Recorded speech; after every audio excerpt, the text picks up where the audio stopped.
boy can't run like a girl also mean win the race?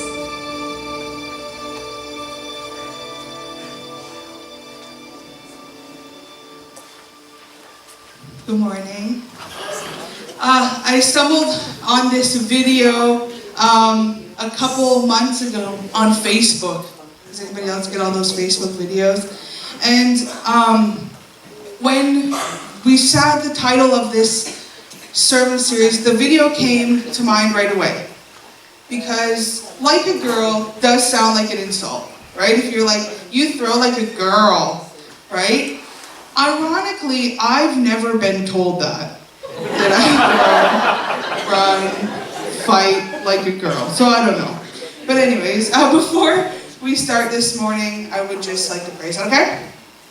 Dear God, thank you for this morning, God. Thank you for the opportunity to be in your house, God. Thank you for the opportunity to be here. I pray that ears would be open, God, this morning, that conversations would be started, God, and that we would fulfill our purpose, our calling that you have for us this morning. Pray that you would be with us. In your name, amen. It's such an honor to be able to share with you this morning. If you don't know me, my name is Mariah, and I usually work with the kids. I did think of having a competition this morning for candy, but I didn't. But I thought about it. Because I know, maybe next time. I'm finishing off our You Throw Like a Girl series. I'd like to start just by honoring the awesome women that I work with. Pastor Tasha, Pastor Penny. Didn't the youth do such a great job with that drama? And so they are awesome. I get to work with them. They are funny, passionate, compassionate, and they love Grace Church with all they are. Troy's all right too, but they're great. They're great, Troy. And they make working here amazing. And I've been very fortunate in my life to have amazing role models. And like I said before, it is really funny. I've never been told that I throw like a girl. And so, on a completely separate note, I do want to clear something up. A couple weeks ago, Nick and I had an arm wrestle, okay? And a lot of people after service came up to me and were like, Mariah, you let him win. You let him win, didn't you? I want to clear the air. I did not let him win. He won fair and square. My elbow was a little rusty, but he won fair and square, okay? I promise. So you're welcome, Nick, if you're watching this. He won fair and square, okay? So do you guys remember a couple weeks ago when Pastor Tasha spoke, and you guys made her a promise? You promised that you would laugh at the awkward stories. You guys remember that promise? I need you to make me the same promise, okay? Because I also have very wonderful, albeit very awkward stories, okay? Do you guys promise to laugh? You have to promise, okay? If not, it's just gonna be very awkward. So, we'll start off. For those of you who don't know my story, just quick 5-second story. When I was born, my mom was a teenager, and so she couldn't keep me because she was 16. I don't know any 16-year-old who's ready to be a mom. So I moved in with my grandparents, lived with them for a while. When I was 10, I moved in with my mom. She had kind of gotten her life together, but not really. And so I moved back in with her. And then when I was 13, like 12, my grandmother passed away. And then not long after that, I moved back in with my grandpa. So it was just me and my grandpa. So, Justin, if you could put the picture of Reg up on the screen. So this is Reg. He's my papa. He's really great. If you meet him, he comes off as very stern. I promise he's not that stern. He does laugh. He does smile. And he's kind of the take nothing from no one kind of person. Do you know anyone in your life like that? Reg beats to his own drum. Okay? Reg does not do anything that he doesn't want to do. And so I picked this picture because I thought it was the best representation of him. He's in his garage. If you can notice in the back, everything's hung up on the wall. His garage is immaculate. You should see it. I'll take a picture for you guys one day. And so I moved in with him when I was 13. So I am a teenage girl now being raised by a 55-year-old retiree. You can imagine how fun this was for him and how wonderful of an experience it was. And so I moved in with him when I was 13. But I'll tell you something, I was 18 years old before I was ever told that I couldn't do something because I was a girl. My papa raised me to believe that I could do anything that I wanted, regardless of whether I was a boy or a girl. When I was in high school, I wanted to play rugby. Not a very girly sport, if you've ever seen it. And he encouraged me. We didn't know if there was going to be a girls' team. And so he just said, Mariah, try out for the guys' team. There was a girls' team, thankfully.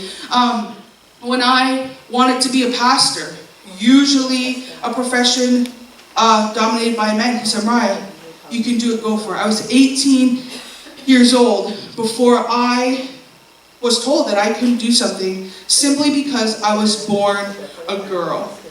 And so do you remember when you promised to laugh at my awkward stories? Here comes one, okay? So this is how it went down. First time I ever remember hearing I couldn't do something because I was a girl. I'm 18 years old. It's like my second month at Bible college. Okay, I'm going to school in BC, and the school is probably like 50-50 men and women. Okay? So I get up, I go to breakfast. I'm sitting there with my friends, boys and girls. I'm like eating my Fruit Loops, minding my own business. It's 8 a.m. like on a Monday. My brain is not working, okay? And there is this guy at the school, and he has a reputation for being, let's say, very opinionated. Do you know anyone in your life like that? Very opinionated. So I'm sitting there eating breakfast, like my eyes aren't even like fully open. He sits down, puts his orange juice on the table, and he says, I think we can all agree that women shouldn't be pastors. It's 8 a.m., dude. Like, I looked at him, and I said, it is too early for this. You need to leave. And so he got up, kind of like this. Okay, because I looked at him like this. What is your problem? And then he gets up and he leaves, okay? First time I remember in my life being told, this guy didn't even know me. And he just told me, you are a female, therefore you can't. And this started my mind spinning. What do you mean women can't be youth pastors, can't be children's pastors, can't be senior pastors? We go to a school and half of them are girls. Are they here? What are they here to do? My youth pastor was a girl. Like, this to me made no sense. I had never been told that I couldn't do something just because I was a girl. But believe me, this would not be the last time I've ever heard this statement. Women, who here have you ever been told you couldn't do something because you were a girl? Simply based on the fact that you were a girl. Not because they knew you, not because they said you weren't smart enough or whatever. Just because you were a girl. And so, my mind just started spinning. And what you need to understand about being raised by Reg is that being a girl is not an excuse. Well, Papa, I can't change my own tire. I'm a girl. Doesn't matter. Papa, I can't change my own oil. I'm a girl. Doesn't matter. Papa, I can't lift that. It's 100 pounds. Doesn't matter. Okay? So Reg taught me to change my own tire. He taught me to lift really heavy things. And in a lot of ways, growing up with him, I was sheltered to the fact that I couldn't do things because I was a girl. Because he never ever said that. It was me and Reg. So if something heavy needed to be lifted, guess who had to do it? Me and Reg. So there was no son, it was me. And so when my Papa and Nana got married, they were in what you would call a pretty traditional marriage. My Nana stayed home with me and my Papa worked. And so when my Nana passed away, my Papa had to learn how to cook. Guess who got to experience that? Have you ever had pasta mixed with mushroom soup and clams? I have. It's not that great. And so, but he had to learn how to cook. He had to learn how to clean. If you've ever been to my papa's house, you know that it is immaculate. He is immaculate, okay? I had an outfit that I had a hole in it, and I really wanted to wear it, and it needed to be sewed. Guess who sewed it? Reg. So he had to learn all these things. So don't tell me you can't teach an old dog new tricks. Okay? And so, because of how I was raised, that men and women can do housework, they can do all the same things, I married this guy. This is my wonderful husband, Nathan. And I will decipher this photo for you. So he is on the ground with a spray bottle and a paper towel, and he's cleaning our stove. Okay? At our house, I do not do all the cleaning. I don't clean the bathroom because bathrooms are icky. So Nathan does that. Okay? Nathan does the dishes at our house. I cook because I'd rather not die of food poisoning. But Nathan cleans. Okay? And so in my life, being 18 and hearing you can't do that, you're a girl, I started to notice in the world how men and women are treated differently. Have you ever noticed that? In certain areas, how men and women are treated differently. Did you know that J.K. Rowling, the author of Harry Potter, decided to put her initials instead of her full name because she thought that if her name sounded more like that of a boy, that more people would want to buy her books? Did you know that only a couple years ago, the royal family decided to change the rule? So William has had some children. There's like William, Charlotte, and then Louis, I think his name is. And so until a couple years ago, every time that Charlotte had a brother born, he would automatically come before her for the throne. And it was only a couple years ago that they changed it. So now, doesn't matter if it's boy, girl, whatever order you are born in is the order for the throne. Only a couple years ago. So every brother that she had born, boom, beat ya, simply because she was a girl. Have you ever watched the movie Mulan? It's like one of my favorite Disney movies. If not, I'm going to spoil it for you, but the movie is 25 years old, so like, it'll be fine. So Mulan, she lives in China, and she wants to go into the army. But because she's a boy, she can't. And so she dresses up as a boy, and she sneaks into the army. And she kills it. She's amazing, not at first, but she kills it, okay? She's great, amazing. And then they find out she's a girl. And then they kick her out. She still goes on to save China, by the way, okay?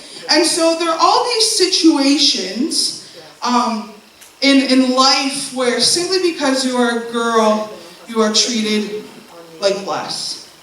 And this did not start yesterday. In Bible times, women could not leave their houses without their father's permission if they were unmarried. They weren't allowed to testify in court. They weren't even allowed to talk to strangers.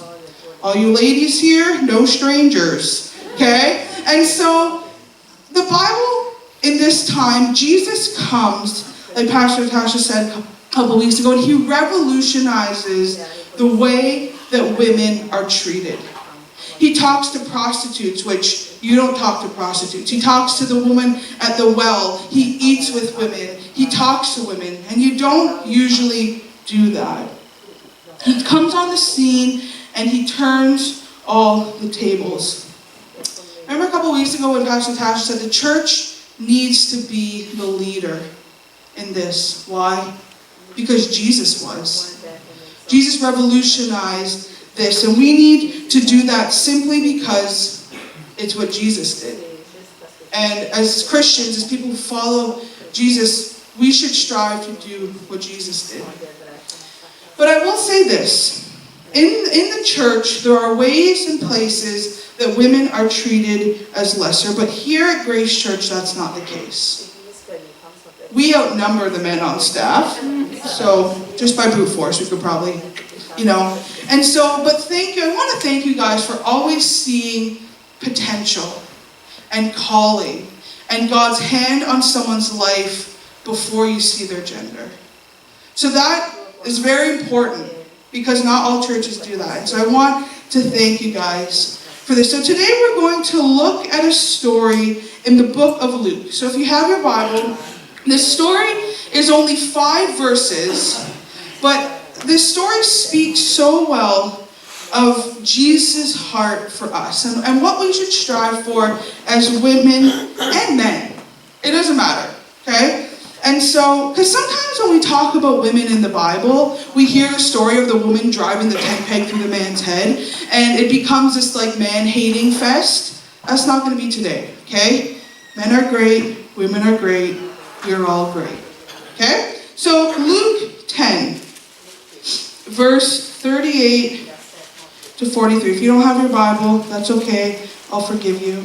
But the story is up on the screen. So we start at verse 48, and it goes like this. Now, as they went on their way, Jesus entered a village, and a woman named Martha welcomed him into her house. And she had a sister called Mary, who sat at the Lord's feet and listened to his teaching.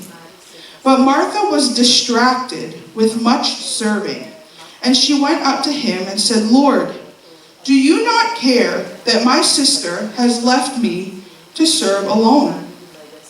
Tell her then to help me. But the Lord answered her, Martha, Martha, you are anxious and troubled about many things. Does that not sound like every woman ever? But the one thing is necessary. Mary has chosen the good portion, which will not be taken away from her. And so in this story, you have Mary and Martha. And so they are Lazarus' sisters. And so I read this story a couple weeks ago, and it really spoke to me. So Jesus is familiar with these women. Okay? These are not strangers. These are not people. These are people who are very, very close to him. And so we have one sister who's sitting there, Mary, and she is like soaking up all of Jesus' teachings.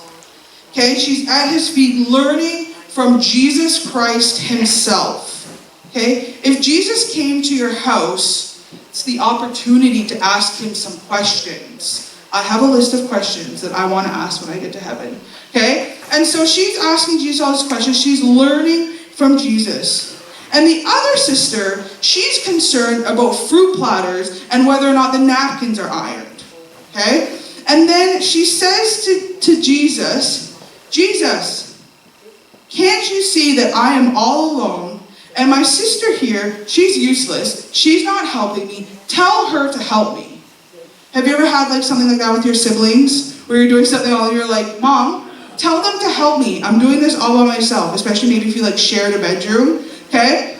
And you have to clean your room and then one sister's not helping, right? And so picture it. Jesus gets up and he's like, Martha, are you going to join us? Or are you just going to sit in the kitchen worrying about appetizers and lemonade? Okay? And she's like, I'll stay in the kitchen. Okay? And she gets all defensive. Okay? Because she thinks in this moment that she's doing the right thing. She's like, Jesus has come to my house. Like, now I need to prepare this really beautiful thing. I need to get everything ready. And she thinks she's doing the right thing. And she gets all defensive. Okay?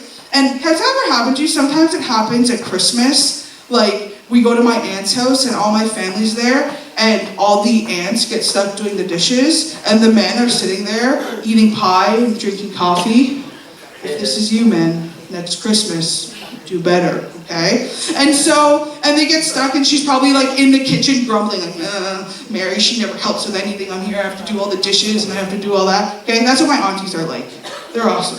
But then Jesus says to her, actually, Martha, you've not chosen to do the right thing. Your sister has chosen to do the right thing. Boom. Roasted. And so I can just imagine Martha. She's really annoyed, but she realizes this is true. Has that ever happened to you? Where somebody says something and you're like, fine, I guess you're right. Okay? And so Martha, she's annoyed, but she realizes this is true. And so, just quickly, I have two very important things that I want you to remember. If you don't remember anything else from anything I've said, okay? Remember that Reg is very stern, and remember these two things, okay? First thing is, before you are anything, you are a follower of Christ. Okay? Before you are anything, you are a follower of Christ. And it's easy for us as people, men and women alike, to get our identity from what we do. Mother, father, carpenter, pastor, plumber, whatever. Okay? If somebody asks you, what's your name? They'll say, Joel, what do you do? They're not like, Joel, who are you as a person? Okay? They're like, what do you do? I'm a carpenter.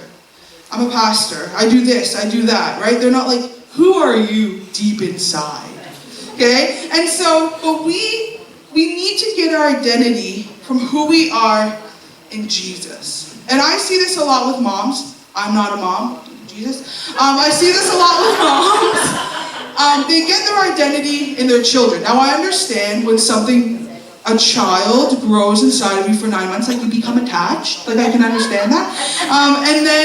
And they put their identity in their children, right? And they put their children. I've heard it time and time again. You know, my children come first, I come second. Okay? And I get that. That's very important. I have no children yet, so I come first. But anyways, but we find our identity in what we do.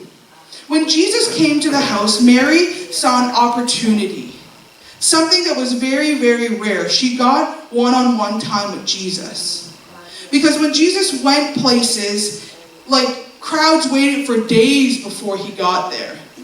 Not very many people got one-on-one time with Jesus. And she saw an opportunity, right? And Martha, well, she thinks, I need to give him the best food.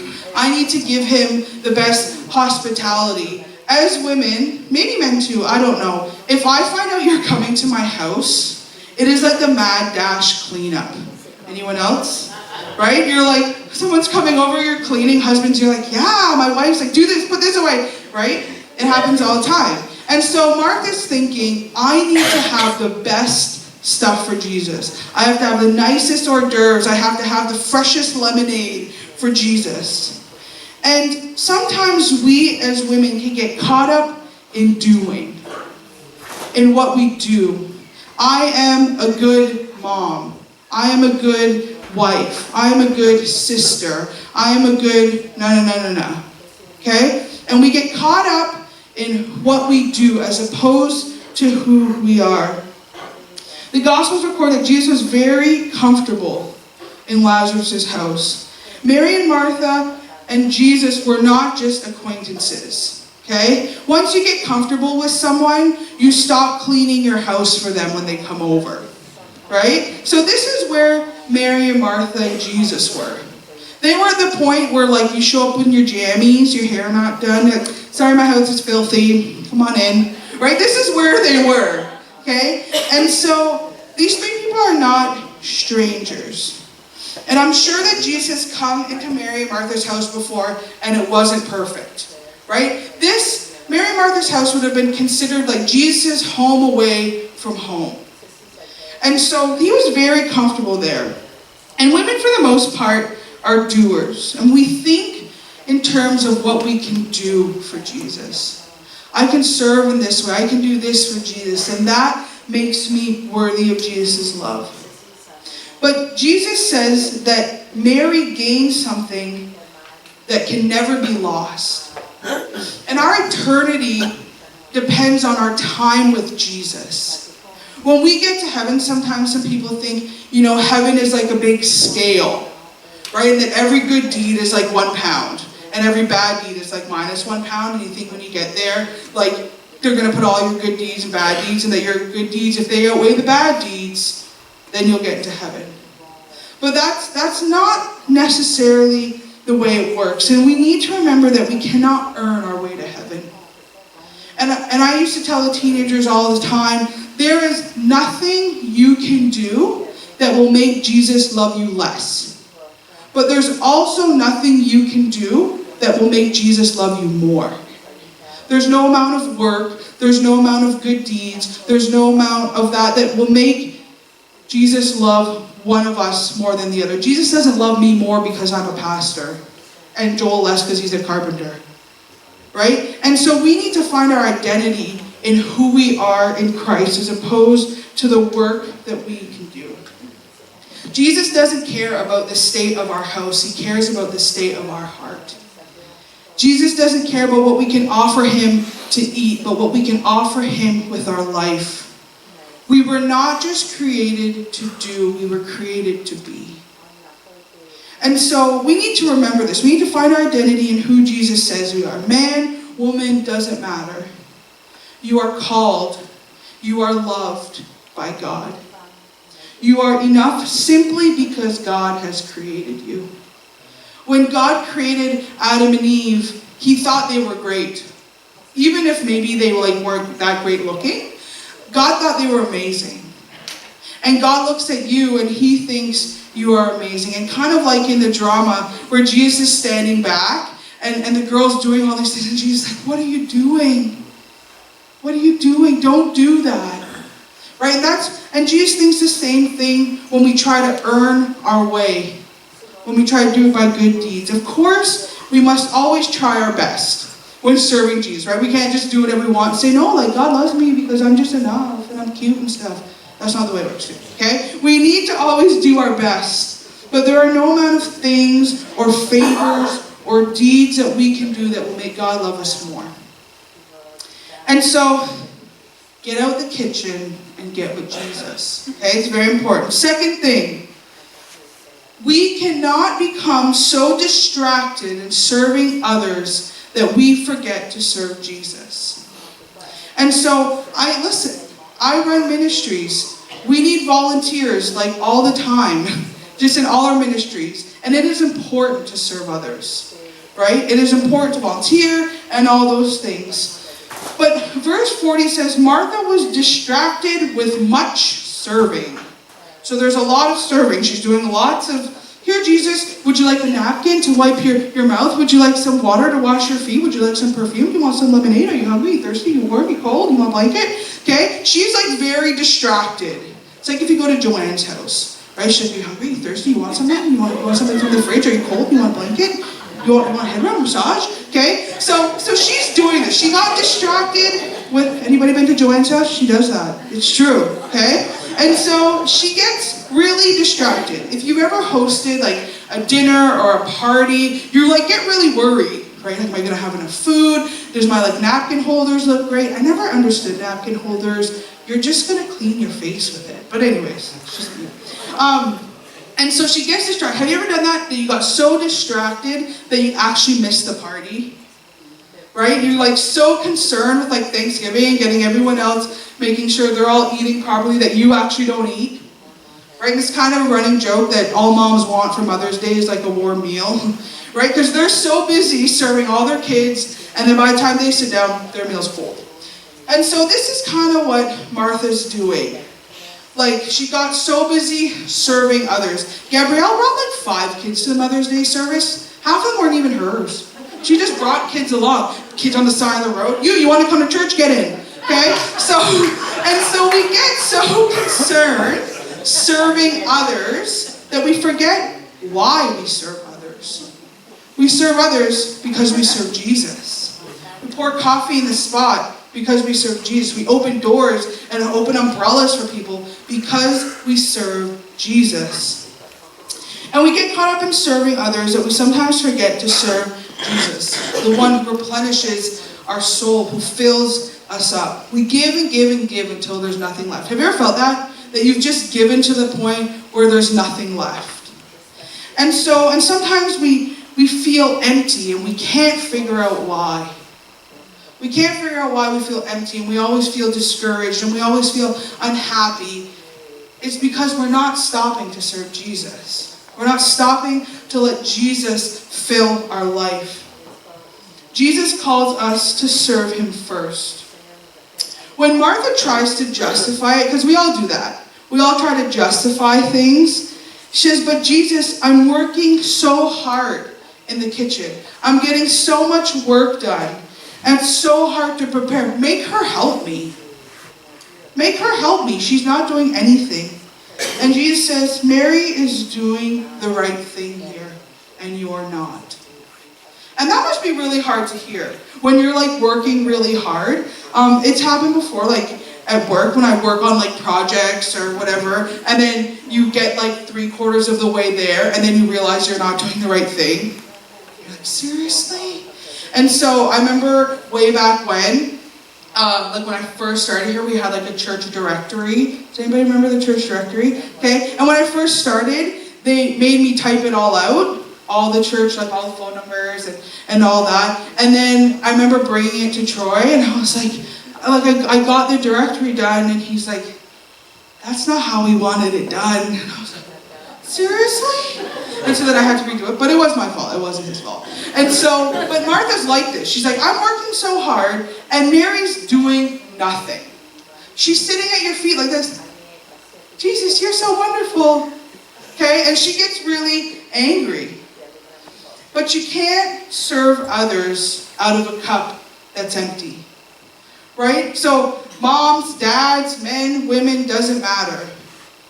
We all serve others in our life, but we need to make sure that we are serving Jesus. That we are going to the source that fills our cup. So in conclusion, I hope that you've liked this series. I hope that you've learned a lot. These conversations are tough.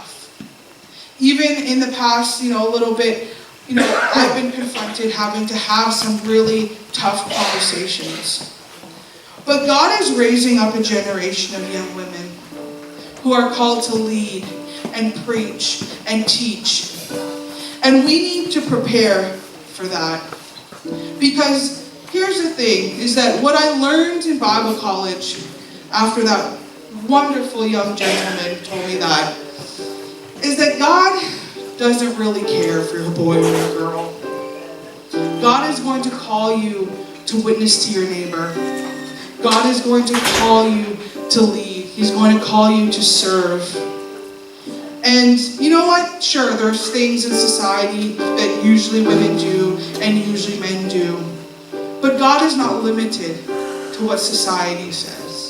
God is not limited to what a boy should do or what a girl should do. I am here speaking to you this morning because I was raised by a man who, regardless of my gender, he told me I could do whatever I wanted.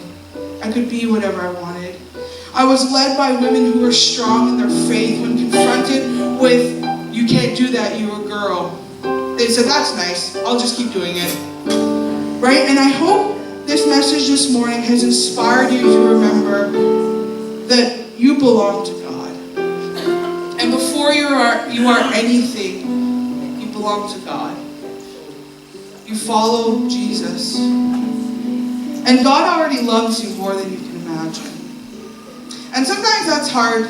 That's hard to accept because we know what goes on up here.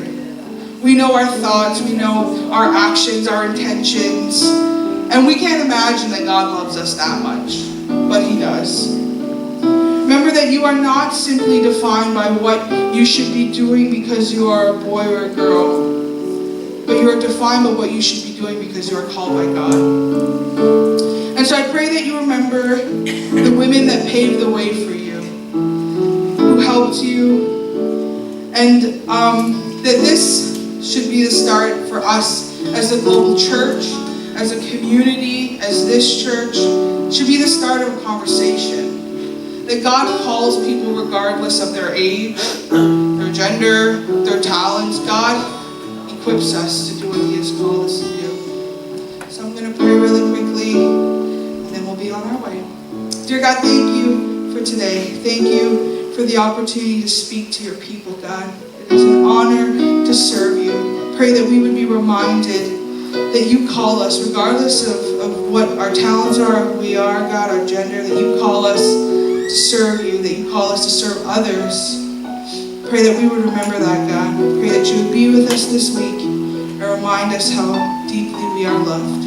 In your name, amen.